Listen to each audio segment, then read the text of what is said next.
महाराज दशरथ की सब सुख थी, सिर्फ पुत्र सुख छोड़ के। हाँ, आज हम जानेंगे श्री राम की जन्म के बारे में। नमस्कार। महाराज दशरथ की 750 रानी थी। हाँ, 750 रानी थी। सबसे बड़ी रानी थी कौशल्या, जो पाट रानी थी। माँ कैकेयी दशरथ के साथ युद्ध में जाती थी। कैकेयी भी महाराज दशरथ की पाट रानी थी। और 750 रानी में से सबसे सुंदर था सुमित्रा देवी।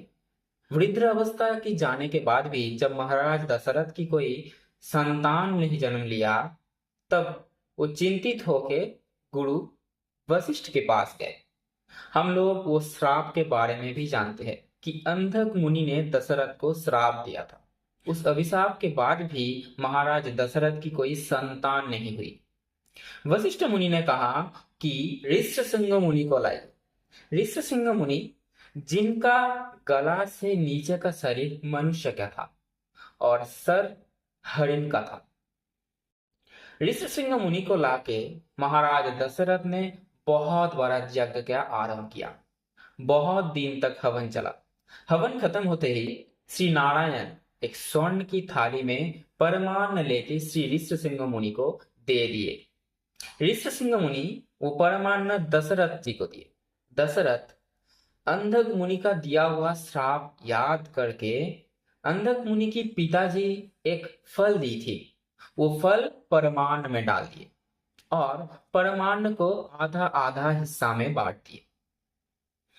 आधा हिस्सा कौशल्या को दे दिए और आधा हिस्सा कैकेयी को दे दिए। इन्हीं में से सुमित्रा देवी उन दोनों के पास आ जाती है और बोलते हैं कि दीदी, मेरा कोई संतान नहीं होगा।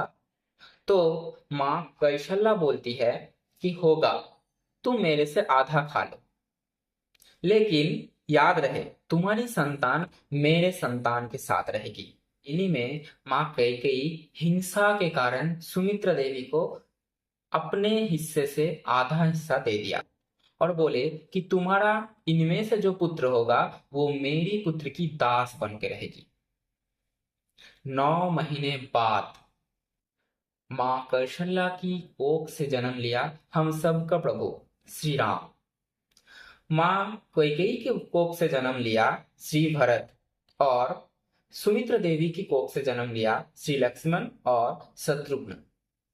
ऐसे ही वृद्ध अवस्था में दशरथ चारों पुत्र का पिता होने का सौभाग्य प्राप्त किया।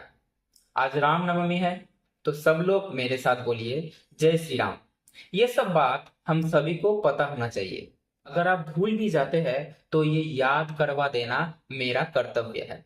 इसीलिए मेरे चैनल को फॉलो कर लीजिए, क्योंकि ये सब बात आप तक पहुंचाने में मुझे फर्क पड़ता है। पुनः दर्शन।